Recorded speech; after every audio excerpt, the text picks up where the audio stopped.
Hello everyone and welcome to my channel. Today is catch up and chat day. I do this every so often because it's like there's some admin work to do and there's things I want to tell you about what's going on my channel.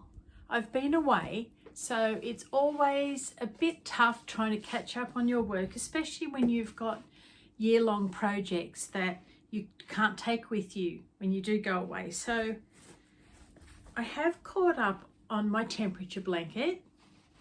You'll never guess what happened though, and I advise against doing what I did because I was a bit confused where I was up to and had to count the squares, etc.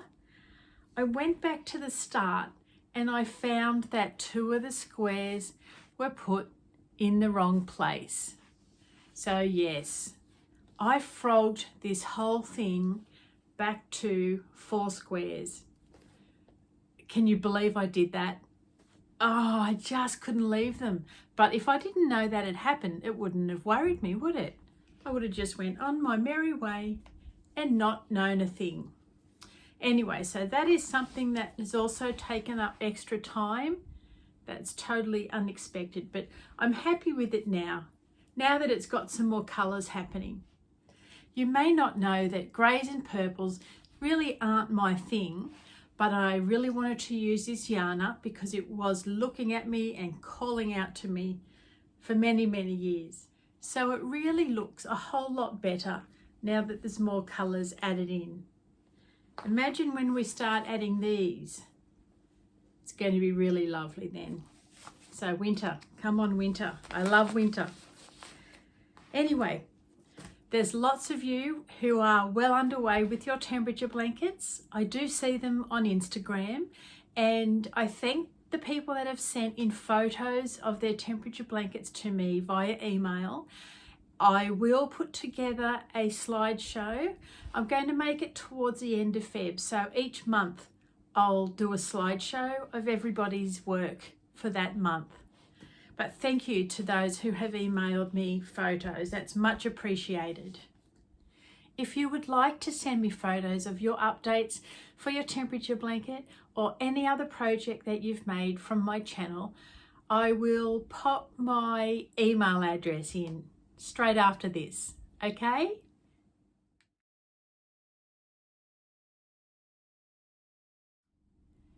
Next up on this video, I'm going to show you photos of a beautiful project that Sarah G made. She's one of my Instagram friends who has come over here and hangs out on YouTube as well. She lives in the United Kingdom in a place called Exmouth, and she has always loved the Exmouth colours of Australia. It was a bit of a thrill when we both figured out that we both love Exmouth, be it they in different places in the world. Anyway, Sarah has made this fabulous cushion, so I'm going to pop up the photos to show you. She did it as part of the hashtag Made in Australia 2025 CAL, and I thank her so much for joining in from the other side of the world. How special is that?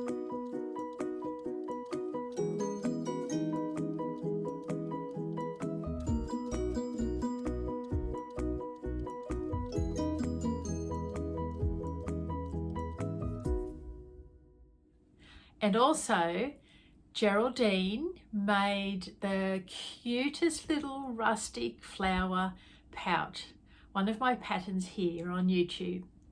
She's made it for her daughter and her daughter is thrilled. I love her colours. I love that she put the little strap at the end. I did think of that when I was doing it, but I thought people can add that in if they want to, and she did think to. She was also really thrilled to be able to put a lining and a zipper in the pouch. I'll tell you what, Geraldine, that took me a little while to get sorted too, so I'm really glad I did, so I can share that technique with you all.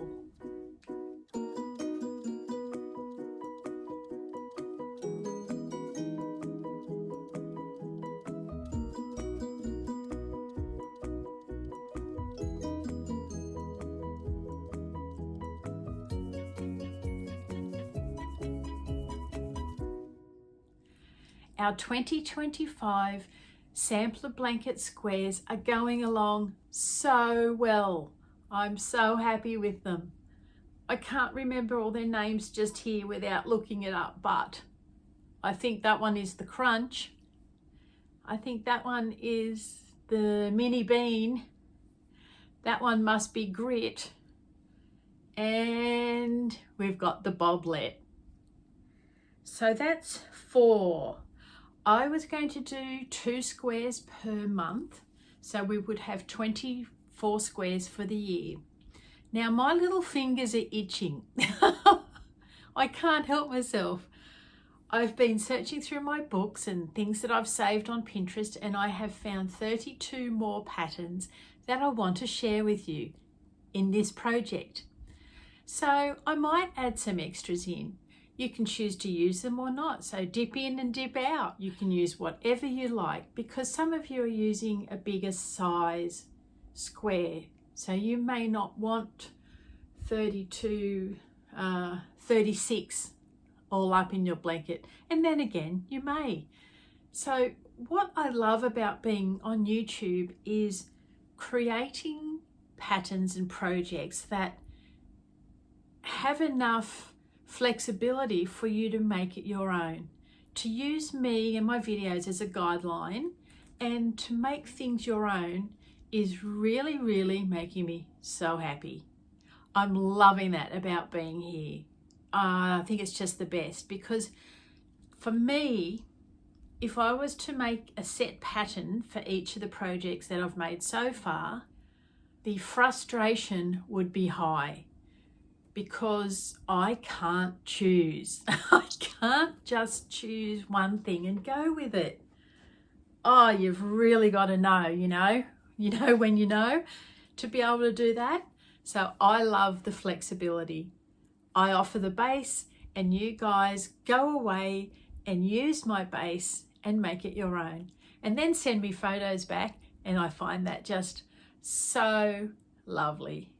What a beautiful place to be.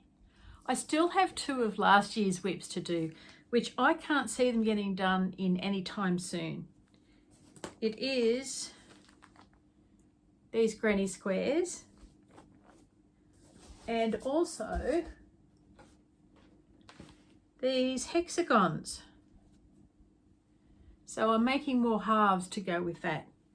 They just have to be put on the back burner for when the time is right. The time right now is not right, because I've had a minor disaster with my Tunisian project, and that has really held proceedings up. I'm not happy about it either, I might tell you. It's the time when you wish you had 8 arms or a second one of you, so we could get through things and move on.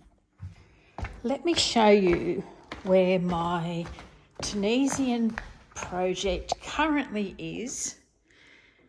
It's in a bit of a state, but yesterday I had to set out the squares to see what size I would end up with the squares that were suitable. I had to frog a few rows off the top of each green one. I've had to remake a lot of these squares into a smaller size, and the ones that were in a smaller size, some of them I've had to frog off the top as well to make it work. Now this is all because I changed the hook.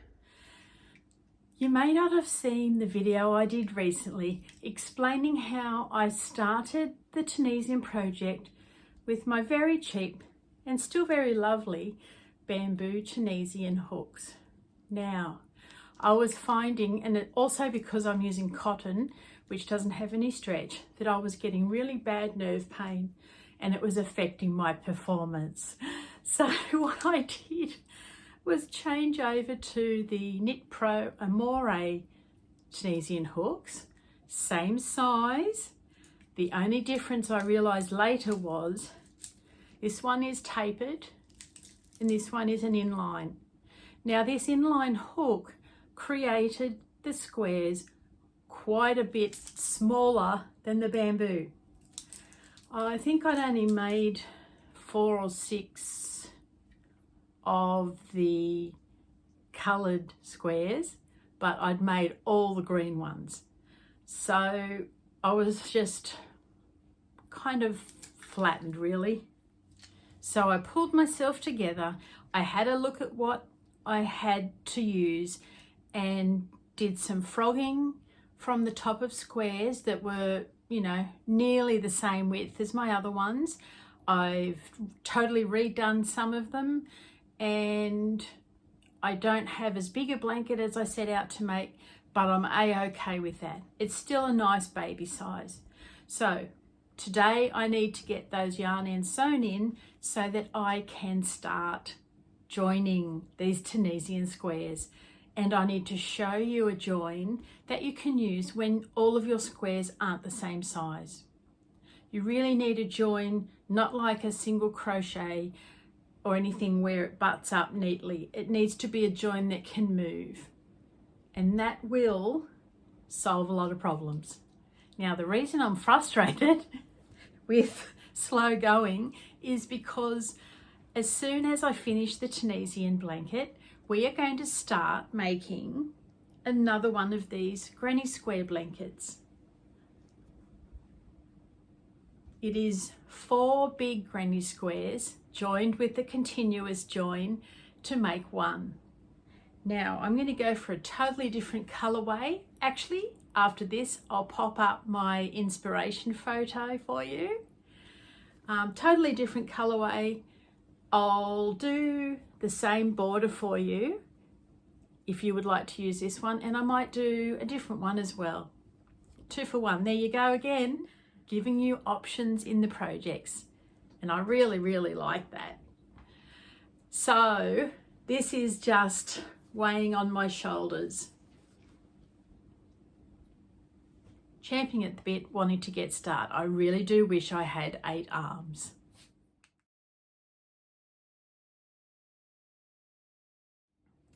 Now, the other day I popped up a message and asked you where you watch my videos from. I was trying to do a poll, but it wouldn't let me do it for some unknown reason. So I was meaning, you know, do you use your iPhone, iPad, tablet or whatever, laptop or television?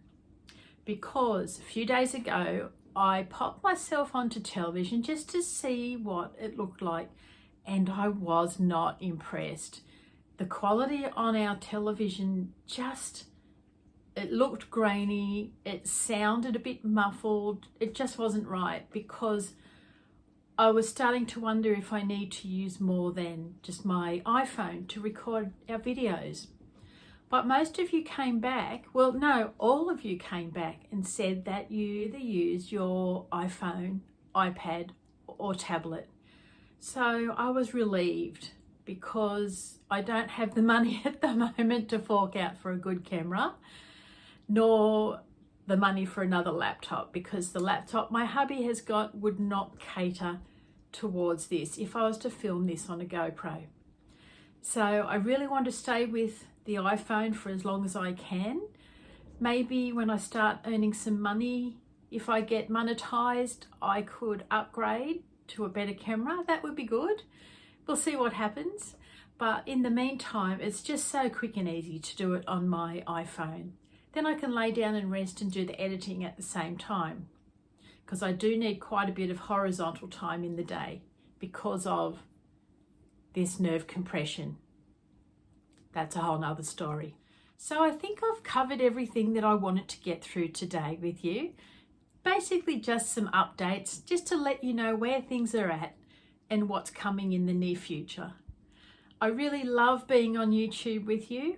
I find I can talk more and you talk back to me more than we do on Instagram. Instagram is lovely for seeing photos for inspiration and finished objects. And yes, we still talk, we're still friends, but it's a greater degree on here, I'm finding, and I'm so glad I joined up and took the leap and did the big learning curve. There was lots to learn, and there still is. But I'm loving having you here with me, and I really appreciate it. Thank you so much. Okay, I will go, and I will talk to you all again really soon. Bye for now.